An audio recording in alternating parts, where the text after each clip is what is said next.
یہ طالبان کون ہیں، کہاں سے آ گئے ہیں؟ کوئی 30 سال پہلے تو ان کا کوئی تذکرہ نہیں تھا۔ ہاں، افغانستان میں طالب علموں کو طالبان کہہ دیا جاتا تھا، اس پہلو سے تو وہ موجود تھے، لیکن طالبان ایک سیاسی یا عسکری قوت کی حیثیت سے کیسے منظر پر آئے، اس کے لیے ذرا سرسری سے آپ کو جائزہ لینا ہوگا افغانستان کی تاریخ کے پچھلے 30-35 سالوں کا۔ افغانستان میں آپ کو معلوم ہے کئی سو سال سے ایک بادشاہی نظام چل رہا تھا، اور اکثر و بیشتر بڑا اطمینان کے ساتھ چل رہا تھا، امن کے ساتھ چل رہا تھا۔ اگرچہ افغانستان کے جو دیہی علاقے تھے ان میں رہنے والوں کی جو اکثریت، عظیم اکثریت ہے، وہ بڑی شدید مذہبی انداز کی تھی، نماز، روزہ اور اس پردہ، حجاب، یہ ان کے کلچر میں شامل ہے۔ یوں سمجھیے کہ یہ مذہب ہونے کا پہلو بعد میں آتا ہے، ان کے کلچر کا جز ہے۔ لیکن یہ ہے کہ جو بڑے شہر تھے، خاص طور پر کابل، وہ پوری طرح ویسٹرنائز ہو چکا تھا بادشاہ کے نظام کے تحت۔ جب شاہ ظاہر شاہ آئے تھے ایک دفعہ پاکستان، ان کے ساتھ ان کی بیگم بھی تھی ملکہ، اور وہ سکرٹ پہنے ہوئے تھی، ٹانگیں ان کی ننگی تھی، تو لوگ بڑے حیران ہوئے تھے، افغانستان، افغان بادشاہ کی بیگم جو ہے، افغان ملکہ اس لباس میں۔ لیکن واقعہ یہی ہے کہ کابل جو ہے پورے طور پر ویسٹرنائز تھا، اکثر و بیشتر وہاں بھی جو لوگ نچلے طبقات میں تھے ان کے اندر ظاہر بات ہے کہ مذہب کا وہ جو کلچر ہے ان کا وہ موجود تھا۔ اس کیفیت میں ایک سڈن چینج آئی جب سردار داؤد خان نے تختہ الٹا ظاہر شاہ کا، اور ان کی لیننگز جو ہیں، رجحان جو ہیں، وہ روس کی طرف زیادہ تھے، لیکن یہ کہ وہ کوئی خالص نظریاتی کمیونسٹ نہیں تھے۔ اس کے بعد آپ کو یاد ہوگا یکے بعد دیگرے کئی قتل ہوئے۔ سردار داؤد کو کسی نے قتل کیا، پھر اس کو کسی اور نے قتل کیا، پھر کسی اور نے قتل کیا، اور اس کے بعد آخر میں کیا ہوا کہ روسی فوجیں اور کرمل جو تھا اس کے ساتھ روسی فوجیں آ گئی۔ تو یہ جو ایک تبدیلی ہوئی ہے، اس کے خلاف جو ہے اسلامی قوتوں کی طرف سے ریزنٹمنٹ آئی، اس لیے کہ اگرچہ ان تبدیلیوں کے دوران کمیونزم جو ہے وہ کم سے کم جو شہری علاقے تھے افغانستان کے، اس میں مضبوط قدم جما چکا تھا۔ پارٹیاں دو تھیں، پرچم اور خلق، لیکن ان دونوں کے درمیان فرق وہی تھا جو رشین ریولوشن میں مولشوکس اور بولشوکس کا تھا۔ پارٹیاں دو لیکن نظریہ ایک، کمیونزم ایک، قیادتیں دو جدا، دو پارٹیاں۔ اسی طریقے سے ان کی پارٹیاں دو تھیں، آپس میں ان کا جو ہے پاور سٹرگل بھی جاری تھی، لیکن کمیونزم کے اوپر وہ بالکل جو ہے پورے متفق تھے۔ اب یہاں پاکستان میں اس کا جو رد عمل ہوا اس کو سمجھیے، جو بہت صحیح ہوا۔ ابھی جب کہ وہ ریزسٹنس شروع ہوئی تھی اور روسی فوجیں نہیں آئی تھیں، ابھی گویا کہ ایک لوکل فینومینا تھا، گویا کہ سب کچھ جو ہے وہ افغانستان کے اندر، جس کو میلٹنگ پاٹ کہتے ہیں، اسی کے اندر تھا۔ تو اس وقت بھی ظاہر بات ہے کہ کمیونزم کے خلاف مسلمانوں کے اندر اور مذہبی مزاج کے لوگوں کے اندر ایک رد عمل شروع ہوا، ریزسٹنس شروع ہوا، اور ان میں خاص طور پر کالجوں اور یونیورسٹیوں کے طلباء کا حصہ بہت زیادہ تھا۔ یہ لوگ وہ جو ہیں یا تو جماعت اسلامی کے زیر اثر تھے، اور یا زیادہ تر جو ہے الاخوان المسلمون کے زیر اثر تھے۔ انہی کے لیڈروں میں حکمت یار تھے، گلبدین حکمت یار، انہی میں احمد شاہ مسعود، اور ان دونوں کی بڑی گہری دوستی تھی، بہت گہرے ایک دوسرے کے ساتھ یہ گویا کہ کامریڈز تھے اور ساتھی تھے۔ پھر استاد ربانی، عبد الرسول سیاف، اس قسم کے لوگ، ان لوگوں نے جو ریزسٹنس موومنٹ شروع کی، تو یہاں بھٹو صاحب نے اس وقت بالکل صحیح قدم اٹھایا۔ ان میں سے بعض لوگوں کو دعوت دی، وہ آئے دارالحکومت میں، بھٹو صاحب کے مہمان رہے، ان کی پیٹھ تھپ کی کہ ٹھیک ہے کرو کوشش، اور یقیناً کچھ نہ کچھ جو ہے انہیں مدد بھی دی ہوگی، لیکن یہ کہ اس کے بارے میں مجھے معلوم کچھ نہیں ہے۔ اندازہ ہے کہ جب بلایا ہے، پیٹھ تھپ کی ہے، اس لیے کہ ظاہر بات ہے ان کو معلوم تھا یہ کہ اگر جو ہے یہاں پر کمیونزم آ گیا اور خاص طور پر روس اگر قابض ہو گیا تو پھر اس کا اگلا قدم پاکستان ہے۔ گویا کہ وہ جو صدیوں پرانا خواب ہے روسیوں کا، وہ زار کے زمانے کا خواب ہے کہ سائبیرین ریچ جو ہے وہ بہت ہی چاہتا تھا کہ کسی طریقے سے یہ افغانستان اور پاکستان کو رونگتے ہوئے، اور وہ جو ہے بحیرہ عرب، عریبین سی اور بحر ہند، انڈین اوشن کے گرم پانیوں تک پہنچ جائے۔ لہذا افغانستان میں قدم جم گئے تو ظاہر بات ہے کہ اس کے بعد اگلا ہدف جو ہے وہ پاکستان ہوگا۔ تو یہ صورتحال تھی کہ جس میں بھٹو صاحب نے جو قدم اٹھایا وہ بالکل صحیح تھا۔ بعد میں جب روسی فوجیں آ گئیں، اب ایک ریزسٹنس شروع ہوئی زبردست۔ ان میں سب سے پہلی ریزسٹنس جو ہے وہ در حقیقت جو جہاد شروع ہوا ہے وہ جہاد فی سبیل الحریت تھا۔ اس کی بنیاد مذہبی نہیں تھی بلکہ آزادی، اس لیے کہ افغان قوم جو ہے وہ غلام رہنے کی عادی نہیں ہے، اس کے لیے ذہناً تیار نہیں، جذباتی طور پر تیار نہیں، یہ پوری تاریخ کی حقیقت ہے یہ۔ چنانچہ اسی زمانے میں جب روس کے خلاف جنگ جاری تھی اور جہاد ہو رہا تھا افغانستان میں، تو مارگریٹ تھیچر ایک دفعہ آئی تھی پاکستان کے دورے پر، اور وہ طورخم پر جا کر انہوں نے خطاب کیا تھا کچھ لوگوں سے، جس میں بڑے تاریخی جملے مجھے آج تک یاد ہیں۔ We learnt our lesson and the Russians will also soon learn their lesson۔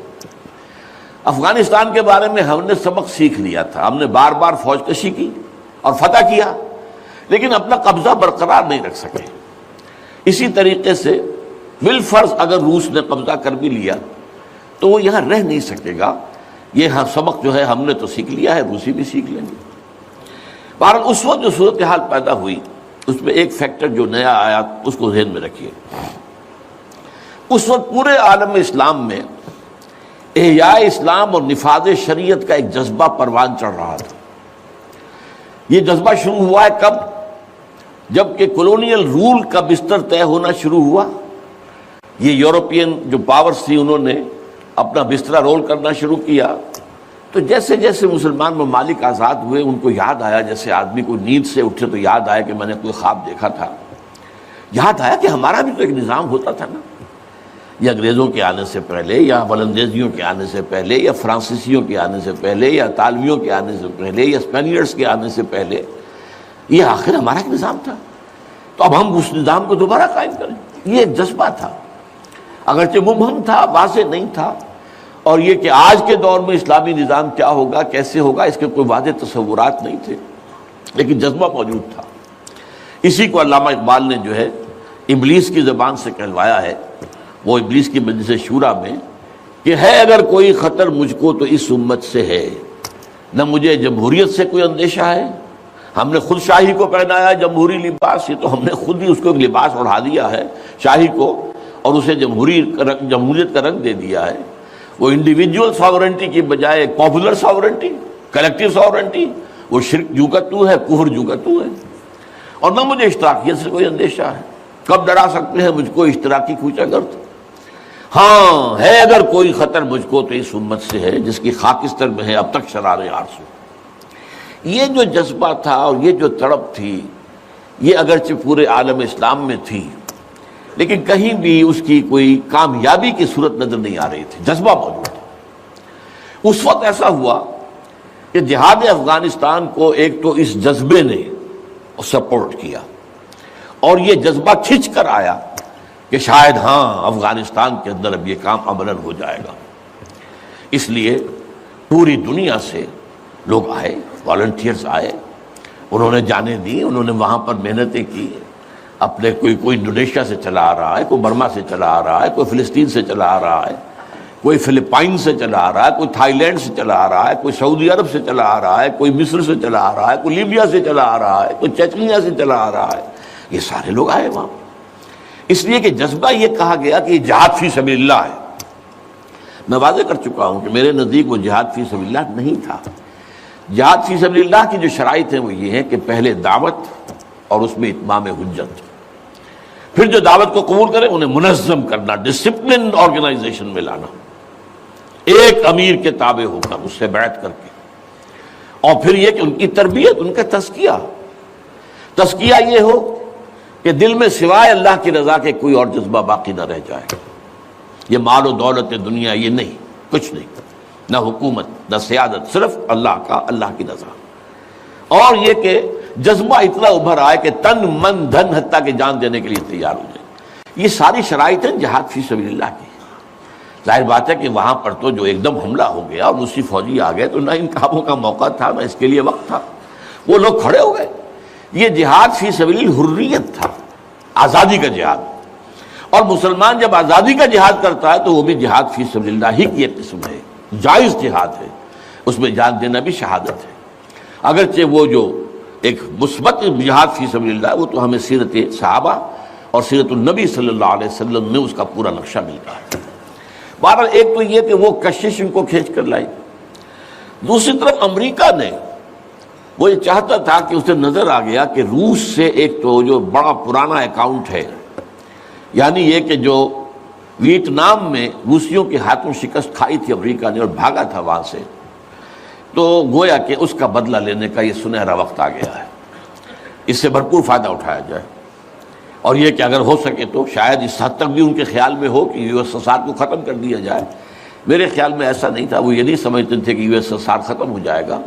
لیکن یہ کہ بہت کمزور ہو جائے گا اور یہ کہ اس کی بلیڈنگ ہو جائے گی۔ اس کے لیے اس نے اس جہاد کا غلغلہ دوسروں سے بڑھ کر، مسلمانوں سے بڑھ کر جو ہے دنیا میں بلند کیا، اور ان جہادی لیڈروں کا کردار بنایا پوری دنیا میں، ان کی شخصیت کی امیجز بنائی ہیں۔ احمد شاہ مسعود کو دی لائن آف پنشیر، پوری دنیا کے اندر اس کے بارے میں جو ہے وہ دھاک بٹھائی گئی تاکہ یہ لوگ زیادہ سے زیادہ لوگ آ جائیں، والنٹیئر مل جائیں۔ ہمارا آدمی تو کوئی نہیں مرے گا، ہم تو پیسے دیں گے اور ہتھیار دیں گے، مریں گے یہ مسلمان مریں گے، چاہے وہ افغان ہیں چاہے باہر سے آنے والے ہیں۔ تو وہ جو غلغلہ جہاد کا تھا، اور اس میں گویا کہ ایک طرح سے امریکہ کے اس ایجنڈے کو نہ جانتے ہوئے نہ سمجھتے ہوئے گویا کہ لا علمی میں جو تقویت پہنچائی وہ ایسے لیڈروں نے جن میں بن لادن بھی ہیں، وہ جہاد کے لیے لوگوں کو کھینچ کھینچ کر علم مبارک سے لے کر آئے۔ ان میں عبداللہ ابن عزام بھی تھے شہید رحمۃ اللہ علیہ، انہی میں عمر عبد الرحمن ہے جس وقت امریکہ کی جیل میں پڑے ہوئے۔ یہ سب لوگ کیا تھے؟ جہاد کے نام پر دنیا سے لوگوں کو لے کر آ رہے تھے، اور اس میں گویا کہ نہ جانتے ہوئے ان نوئنگلی وہ امریکہ کے اعلی کار بن گئے تھے۔ بہرحال اس میں نتیجہ جو نکلا، مجاہدین جب مجاہدین کو فتح ہو گئی، ظاہر بات ہے اس میں دونوں فیکٹرز ان میں رکھیے، صرف مجاہدین کی سرفروشی اور جاں فشانی نہیں، امریکہ کے ہتھیار نے یقیناً اس میں ایک بڑا ڈیسائسو رول پلے کیا، خصوصاً تازہ ترین ہتھیار اسٹنگر میزائل جسے دنیا جانتی نہیں تھی وہ دے دیا۔ اور اصل میں جو روسی فوج جو ہے دل برداشتہ ہو کر بھاگی ہے، اس میں اسٹنگر میزائل کا بہت بڑا دخل تھا، کیونکہ ان کا سب سے بڑا ہتھیار تھا جو وہ گن شپ ہیلی کاپٹرز لے کر آتے تھے، اور وہ ظاہر بات ہے جہاں پہاڑوں کے اوپر بھی مورچے لگائے ہوئے تھے وہاں ظاہر بات ہے ٹینک تو نہیں پہنچ سکتے تھے، کوئی اور بمباری وہاں کرنا مشکل تھی، تو یہ گن شپ بڑے جہازوں سے بہت نیچے آ کر بمباری بھی ممکن نہیں تھی، تو گن شپ ہیلی کاپٹر سے جو بمباری وہ کرتے تھے، فائرنگ کرتے تھے، وہ ان کا سب سے بڑا ہتھیار تھا، اور اس کو بالکل ختم کر کے رکھ دیا اسٹنگر میزائل نے۔ کہ میزائل آپ نے داغا ہے تو وہ یہ نہیں ہے کہ ہدف سے اگر نہ لگے ہدف پر تو ادھر ادھر ہو جائے گا، نہیں، جدھر وہ ہدف جائے گا اس کا پیچھا کرے گا، اس کے پیچھے پیچھے جائے گا، جدھر وہ مڑے گا ادھر وہ مڑ جائے گا۔ دل مال کفر ہے سودار، جیسے وہ کفر جو ہے جو رخ موڑ لے تم بھی رخ موڑ لو، اور وہ تباہ کر دیتا تھا کل سے پھر۔ تو یہ بہرحال جو بھی شکست ہوئی روس کو اور وہاں سے وہ چلا گیا، تو اس کے بعد امریکہ بھی فوری طور پر وہاں سے غائب ہو گیا۔ اس نے مجاہدین کے اندر گروپ بندی، باہمی کشاکش، یہاں تک کہ باہمی دشمنی کے بھی بیج بو دیے تھے، اور اس میں آئی ایس آئی بھی رول اس نے پلے کیا ہے۔ آئی ایس آئی یہ چاہتی تھی کہ یہاں کوئی ایک مضبوط ایسی حکومت نہ بن جائے کہ جس کو جو ہمارے پھر کنٹرول میں نہ رہے، لہذا آئی ایس آئی والوں کا جو بھی رول ہوگا نیتی سے پاکستان کے لیے۔ لیکن یہ مجھ سے ایک مجاہدین لیڈرز میں سے ایک صاحب نے خود کہا کہ ہمیں لڑوایا آئی ایس آئی نے، میں نہیں کہہ سکتا کتنی اس میں درستی ہے اور کتنی غلطی ہے، لیکن امریکہ نے یہ کیا کہ لڑا کر ان کو بجائے اس کے کہ کوئی حکومت وہاں قائم کرواتا اور آرام کے ساتھ وہاں سے رخصت ہوتا، اس حکومت کو مستحکم کر کے، جیسے کہ وہ اپنا سر توڑ زور لگا رہا ہے عراق کے اندر کہ یہاں کوئی حکومت جو ہے وہ قائم ہو جائے، مستحکم ہو جائے، پھر یہاں سے ہم رفتہ رفتہ نکلے، وہ فوراً بھاگے آپس میں وہ جو ہے دشمنی کے بیج بو کر۔ نتیجہ کیا نکلا؟ وہ جہاد فی سبیل اللہ فساد فی سبیل اللہ بدل گیا۔ وہ تباہی آئی ہے افغانستان پر جو پہلے نہیں آئی تھی، روسیوں کے ہاتھوں نہیں آئی تھی، خاص طور پر کابل میں۔ اصل تباہی و بربادی جو خانہ جنگی سے آئی ہے، اور اس کا ایک اور نتیجہ یہ نکلا کہ مختلف علاقوں میں وارڈ لارڈز نے اپنی چھوٹی چھوٹی حکومتیں ریاستیں قائم کر لی۔ وارڈ لارڈز، ہتھیار ان کے پاس ہیں، اور وہ ہتھیار جو ہیں اس جنگ کے اندر امریکہ کے دیے ہوئے ان کے پاس بہت کافی جو ہے ابھی موجود تھے، ان کا اسلحہ خانہ تھا، تو اپنے علاقے معین کر لیے۔ اور وہاں یہ ہے کہ انہوں نے ٹیکس لینے شروع کی، جگہ ٹیکس، جو بھی گاڑی گزرے، بس گزرے، کوئی منی بس گزرے، کوئی ٹیکسی گزرے، ٹیکس دو۔ یہاں سے نکل کر اگلے میں گئے تو وہاں پھر ٹیکس دو، وہاں سے نکل کر اگلے کو کوئی وارڈ لارڈ کا علاقہ گیا وہاں ٹیکس دو۔ اور نہ صرف یہ کہ ٹیکس، بلکہ وہ یہ بھی کہا جاتا ہے کہ وہ خوبصورت عورتوں کو بھی اتار لیتے تھے اور خوبصورت لڑکوں کو بھی اتار لیتے تھے۔ یہ جو صورتحال تھی، اس سے افغان لوگوں کا کہ ناک میں دم آ گیا، سخت پریشان ہو گئے۔ اچھا، یہ جو میں نے کہا ہے کہ یہ امریکہ نے جو مجاہدین کی قیادت تھی اسے آپس میں لڑا کر پھر یہاں سے بھاگ جانے کے اندر غافل سمجھی، اس کی وجہ یہ تھی امریکہ کو اندیشہ تھا کہ یہ لوگ پڑھے لکھے جدید تعلیم یافتہ ہیں، یہ انجینئرز ہیں، گلبدین حکمت یار، احمد شاہ مسعود، استاد ربانی بڑے عالم ہیں، فاضل ہیں، عبد الرسول سیاب الازہر کے پڑھے ہوئے تھے، اسی طریقے سے صبغت اللہ جو ہیں وہ بھی بڑے عالم آدمی تھے اور پڑھے لکھے آدمی تھے، جدید تعلیم یافتہ بھی اور قدیم تعلیم یافتہ بھی۔ تو اس اعتبار سے انہیں اندیشہ تھا ان لوگوں کی حکومت بن گئی اگر تو یہ ایک ماڈرن اسلامک اسٹیٹ بنا دیں گے، اور یہ وہ شے ہے جو ہمارے لیے سب سے زیادہ خطرناک، سب سے زیادہ ناپسندیدہ معاملہ ہوگا، اس لیے کہ اگر واقع طرح کی ماڈرن اسلامک اسٹیٹ وجود میں آ گئی تو ہمارے نظام کا خاتمہ ہو جائے۔ وہ تو یہ کہ سورج طلوع ہوتا ہے تو تاریکی تو جائے گی، رات کو تو جانا ہی جانا ہے، وہ تو جب تک سورج طلوع نہیں ہوتا رات کی تاریکی ہے، یہ انہیں اندازہ تھا خوب۔ بہرحال اس لیے انہوں نے خاص طور پر ان کو آپس میں لڑایا بھی۔ اس کے بعد یہ ہے کہ جب افغانستان کے لوگوں کے ناک میں دم آ گیا تو اب یہ ایک مرد مجاہد ملا عمر کھڑا ہوا، وہ کوئی بڑا عالم دین نہیں بلکہ پوری طرح جو ہے وہ تعلیم یافتہ بھی نہیں ہے، عربی مدارس وغیرہ سے، اور ان کے ساتھ عربی مدارس کے طلباء طالبان وہ کچھ کھڑے ہو گئے، کمر کس لی کہ اب یہاں کسی طرح امن قائم کیا جائے۔ یہ پکار ایسی تھی کہ جو گویا کہ افغانوں کے دل کی پکار تھی، تنگ آئے ہوئے تھے ان وار لارڈ سے اور ان کے مظالم سے اور ان کے استحصال سے، لہذا وہ جہاں گئے ان کا استقبال ہوا۔ بہت سے لوگوں نے اپنے ہتھیار ان کے حوالے کر دیے، یہاں تک کہ گلبدین حکمت یار جو بالکل کابل کے پاس پڑا ہوا تھا اپنی فوجیں لے کر، اور گویا کہ وہ کسی فائنل اسالٹ کی تیاری میں تھا، جب یہ آئے ہیں تو اس نے راستہ دے دیا اور خود پیچھے ہٹ گیا۔ اس طریقے سے یوں سمجھیے کہ در حقیقت افغانستان میں ان طالبان کی حکومت جو ہے یہ گاڈ گیون ہے۔ وہ جو ایک شعر ہے کہ خود بخود تیار ہے پکے ہوئے پھل کی طرح، دیکھیے گرتا ہے آخر کس کی جھولی میں فرنگ۔ تو یہ حالات نے اس درجے صورت اختیار کر لی تھی کہ یہ طالبان کو کوئی ریزسٹنس نہیں ملی اور ان کی جو ہے ایک حکومت قائم ہو گئی، بلکہ یہ گویا کہ اللہ تعالیٰ کی جو ہے حکمت کا ایک ظہور ہوا ہے۔ اس میں امریکہ نے اور امریکہ کے کہنے پر پاکستان نے، سعودی عرب نے، امارات نے طالبان کو سپورٹ کیا۔ بے نظیر کی حکومت تھی، کہاں بے نظیر جیسے سیکولر ذہن کی اور آزاد خیال قسم کی عورت، کہاں طالبان مولوی ملاٹے ان کے خیال کے مطابق۔ سعودی عرب نے امریکہ کے حکم سے مدد دی،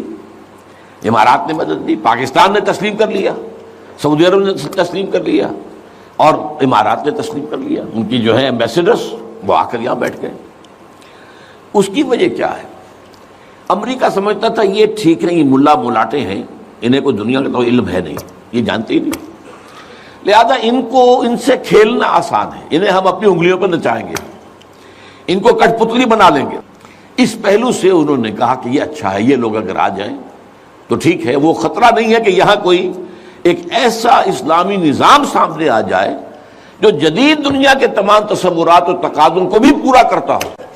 اور کتاب و سنت کے تقاضوں کو پورا کرتا ہو، اس کا کوئی اندیشہ نہیں ہے، لہذا انہیں مدد دی۔ لیکن ہوا کیا؟ دو کام ایسے ہوئے ہیں کہ ایک تو افغانستان کے 90% علاقے پر قبضہ جو ہوا تو امن، کلی امن، چوری ختم، ڈکیتی ختم، زنا بالجبر ختم، زنا ختم، تو اب آنکھیں کھل گئی امریکہ کی یہ کیا ہو رہا ہے؟ اور ملا عمر کے ایک حکم پر پاپی کی کاشت زیرو۔ اب یہ ہے کہ کفر کے ایوانوں میں پوری دنیا میں خطرے کی گھنٹیاں بجیں۔ یہ معاملہ کیا ہے؟ نارضت عشق کے خونی جگرے پیدا شد، حسن لرزید کے صاحب نظرے پیدا شد۔ یہ تو ہم جس سے ڈر رہے تھے، جس کا ہمیں خوف تھا، جس کا ہمیں اندیشہ تھا، وہ تو حقیقت سامنے آ رہی ہے۔ ابھی تو پورا نظام کی کوئی بات نہیں ہے، ابھی تو انہوں نے چند سزائیں نافذ کی ہیں، اس سے زیادہ تو ابھی ان کا کانسیپٹ بھی کوئی نظر نہیں آیا۔ ہم خود جب گئے ہیں وہاں پر، میں ایک وفد لے کر گیا ہوں، تو نہ ان کے ذہن میں کوئی سیاسی نظام کا کوئی واضح تصور تھا، نہ میں نے ان سے پوچھا آپ کی کوئی پارلیمنٹ مجلس شورا مجلس سے ملی کہ نہیں کوئی نہیں ہے، نہ کوئی معاشی نظام کا ان کے سامنے نقشہ تھا۔ میں نے پوچھا کہ آپ کے یہاں بینک ہیں کہ نہیں ہے، میں نے کہا آپ اپنا پیسہ کہاں رکھتے ہیں؟ ہمارے پاس پیسہ ہے ہی نہیں۔ مطلب یہ کہ یہ کوئی نظام کی بات تھی نہیں، لیکن یہ کہ چوری کا ہاتھ کاٹنا، زنا کی سزا دینا، رجم کرنا، قتل کے بدلے قتل علی الاعلان میدان کے اندر، اور سر جو ہے قلم کرنا یا سینے کے اندر۔ ایک صاحب نے جو کہ آئی وٹنس تھے، انہوں نے دیکھا تھا کہ ایک شخص نے ایک دوسرے شخص کو قتل کیا سینے میں خنجر بھونک کر، اب اس کو پکڑ کر رسیوں سے باندھ کر لا کے ڈال دیا گیا اسٹیڈیم کے اندر، کھلا اور چھت لگے ہوئے لوگوں کے دیکھ رہے ہیں، اور اس کی بیوی سے، مقتول کی بیوی کے ہاتھ میں خنجر دے کر کہا گیا بھونکو اس کے سر، اس کے سینے کے اندر، اور اس نے کیا۔ اب یہ جو مناظر ہیں، ان کو دیکھنے کے بعد کیا کہیں کوئی جرم رہ جائے گا؟ جیسے کہ اس سے پہلے بھی تھا معاملہ دنیا کے سامنے کہ سعودی عرب جو ہے وہ کرائم فری ایک معاشرہ بن گیا تھا جب سے وہاں پر اسلامی جو حدود اور تعزیرات نافذ ہوئی۔ یہ معاملہ انہوں نے دیکھ لیا کہ یہ تو ہو گیا، تو اس اعتبار سے ان کو جو ہے اب بڑی شدید خطرے کی بات ہوئی۔ البتہ یہ ضرور نوٹ کر لیجئے کہ اس ابتدائی عرصے میں طالبان سے کچھ غلطیاں بھی ہوئیں۔ پہلی بات تو یہ کہ نہ ان کی کوئی تعلیم ہوئی تھی، نہ تربیت ہوئی تھی، نہ تنظیم ہوئی تھی، نہ کوئی ڈسپلن قائم تھا، یہ تو موب تھا، لہذا ان سے بڑی بڑی غلطیاں ہوئیں۔ مثلا مزار شریف میں ایران کے سفارت خانے پر حملہ کیا، سفارتکاروں کو قتل کر دیا۔ پھر یہ کہ ان کے اندر مذہبی شدت پسندی بہت تھی، کٹر حنفیت، اور اس کے اندر کچھ نہ کچھ تشدد کا ایلیمنٹ بھی۔ ظاہر بات ہے ان عام لوگوں کے ان پڑھ لوگ، اب ان کے ذہن میں جو چیزیں تھیں، داڑھی جو ہے سنت موقدہ ہے، نہیں رکھتا اس کو سزا دو، اور حجام جو ہے اس کا سر قلم کر دو اگر وہ شیونگ کرتا ہے تو۔ اسی طریقے سے پردے کا شدت کے ساتھ نفاذ کیا گیا، عورتیں باہر کیوں نکلیں، اپنے گھروں میں رہو، یا یہ کہ پورا برقع لے کر نکلو۔ جو بھی آپ کے ہاں دنیا بھر میں شٹل کاک جس کو کہتے ہیں، وہ جو ایک خیمے کی شکل میں ہوتا ہے، تو وہ نہیں رہو۔ تو اس حوالے سے تشدد پسندی بھی ہوئی ہے، اور کچھ غلطیاں بھی ہوئی ہیں، کچھ زیادتیاں بھی ہوئی ہیں، اور کچھ انتہائی تنگ نظر مذہبیت بھی ہوا۔ یہ حقائق ہیں جو ہمیں ماننے پڑیں گے۔ اب جب پوری دنیا کے اندر یہ ایک خطرے کی گھنٹیاں بج گئیں عالم کفر کے اندر کہ نارضت عشق کہ خونی جگر پیدا شد، وہ تو آ گیا، خونی جگر رکھنے والا وہ تو سامنے آ گیا، وہ خطرہ جس سے ہم ڈر رہے تھے، کہاں پر رہے تھے۔ اس لیے کہ آپ کو معلوم ہے کہ جب USSR کا خاتمہ ہوا ہے اور اس کے بعد جو ہے نیٹو کو اثر نو آرگنائز کرنے کی باتیں شروع ہوئیں، توسیع کی شروع ہوئی، تو کسی سے نے پوچھا نیٹو چیف سے، گورنر ان چیف سے، کہ اب آپ کس کے لیے، آپ کا جو دشمن تھا جس کے لیے آپ نے سارے دھندے بنائے تھے، سیٹو بھی تھا، سینٹو بھی تھا، اور نیٹو بھی تھا، اور سب سے بڑا معاملہ نیٹو کا تھا، تو اب تو تمہارا وہ دشمن ختم ہو گیا، تمہارے سامنے تمہارے گھٹنوں تمہارے قدموں میں پڑا ہوا ہے، تم سے مدد کی بھیک مانگ رہا ہے، تو تمہیں کیا خوف ہے؟ تو ان کا ہمیں اب اسلامک فنڈامنٹلزم کا خطرہ ہے۔ اس کے لیے گویا کہ they started to gird up their loins، اپنے جو ہے کمر کسنے کے لیے انہوں نے پروگرام بنا لیا۔ اور اس کے لیے نوٹ کیجئے 9/11 کا حادثہ فاجعہ خود کروایا، یہ ثابت شدہ حقیقت ہے اس وقت۔ اس میں طالبان کا تو خیر 0% بھی کوئی امکان نہیں، اس میں القاعدہ کا بھی کوئی حصہ نہیں۔ یہ ضرور معلوم ہوتا ہے کہ ان میں جن لوگوں کو انہوں نے اپنے آگے رکھ لیا تھا دنیا کو دکھانے کے لیے، کچھ نوجوان قسم کے جو پائلٹس تھے جنہوں نے چھوٹے چھوٹے جہازوں پر، چڑیوں جیسے جہازوں پر تربیت حاصل کی تھی، دکھانے کے لیے انہوں نے کیا ہے یہ۔ ان میں سے کسی کا تعلق غالباً کوئی تعلق تھا جو کہ اسامہ ابن لادن کے ساتھ، جس پر کہ ان کو اس نے یہ کہہ دیا تھا کہ عنقریب ایک بہت بڑا واقعہ ہوگا، بس اس حد تک بات صحیح ہے۔ باقی قطعاً کوئی نہ اسامہ ابن لادن کا حصہ، یہ کروایا موساد نے، نیو کونز نے، CIA نے۔ کیوں کروایا؟ اس لیے کہ ان کے سامنے اب افغانستان کے اندر ایک بہت بڑی فوج کشی کرنے کے لیے ایک بہت بڑی طاقت کی ضرورت ہے، اور یہ بہت بڑی طاقت جو ہے اس کے لیے امریکہ کا جو پبلک اوپینین ہے تیار نہیں ہوگا جب تک کہ اتنا بڑا کوئی حادثہ نہ ہو جائے، اور دنیا کی بھی بڑی کولیشن نہیں بنے گی جب تک کہ اتنا بڑا کوئی حادثہ نہ ہو جائے۔ یہ انہوں نے خود کرایا، اس لیے کہ اس سے پہلے یہ ایک اور بات جو ہے وہ بیچ میں آ گئی ہے، لیکن میں بیان کر دوں کہ یہ تو 90s کے اندر، لیٹ 90s میں بات ہو گئی تھی کہ امریکہ میں جو ٹاپ کے تھنک ٹینکس تھے وہ سوچ رہے تھے کہ 21ویں صدی میں امریکہ اس گلوب کی سپریم سپر پاور کیسے رہے، اپنی اس پوزیشن کو جو حاصل ہو گئی اس وقت اور بھی مضبوط کرے۔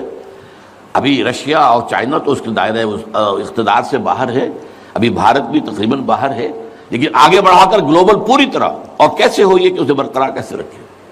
تو اس پر ان کے تھنک ٹینکس تھے، اور اسی پر ان کا ایک مقالہ شائع ہوا تھا، امریکہ نیڈز اے پرل ہاربر۔ امریکہ کو ایک پرل ہاربر جیسے واقعے کی ضرورت ہے۔ اب یہ تاریخی بات سمجھ لیجئے، امریکہ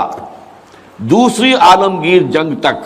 سیکنڈ ورلڈ وار تک انٹرنیشنل معاملات میں کبھی آیا ہی نہیں تھا۔ وہ تو بڑے آرام سے تھا، دو اوشنز کے درمیان، ادھر اٹلانٹک ہے ادھر پیسیفک ہے، ظاہر بات ہے کہ ان قریب کوئی دشمن ہے ہی نہیں، لہذا اسے تو اپنا معیار زندگی بہتر بناؤ، اپنے حالات بہتر بناؤ، اپنے انوائرمنٹس بہتر بناؤ، اپنا یہ کرو اپنا وہ کرو، بس۔ سیکنڈ ورلڈ وار میں بڑی شدید ضرورت پیدا ہوئی الائز کو، جب جرمنی اور جاپان جو ہے بھرکس نکال رہے تھے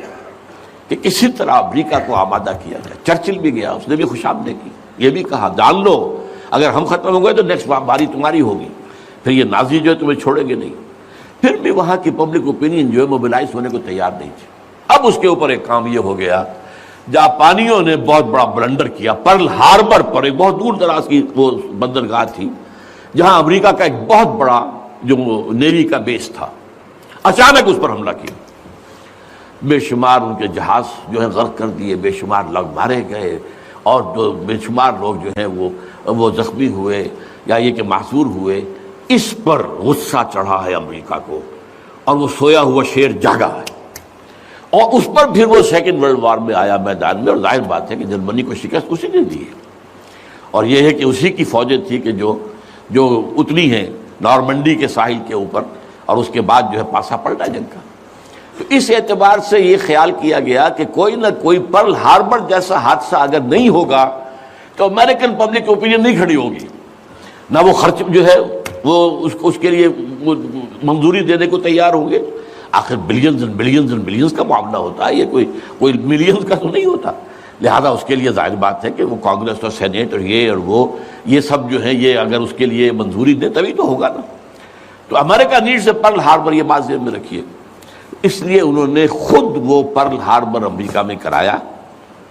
اور اس میں پھر پوری دنیا میں دہشت گردی کا خطرہ اور دہشت کا خوف، اور سب سے بڑھ کر امریکہ میں جو سیکیورٹی میجرز لیے گئے ہیں امریکہ میں، ان کا آپ تصور نہیں کرتے، بلینز اور بلینز آف ڈالرز جو ایک شخص کی طرح سے لی جا رہی ہے۔ فون ٹیپ کرنے کی بھی اجازت دے دی گئی، جو امریکہ میں نہیں تھا۔ وہاں جو پرسنل آزادیاں تھیں، انفرادی آزادیاں، ان کا بڑا چرچا تھا، وہ تو ان کا بڑا چیمپئن تھا،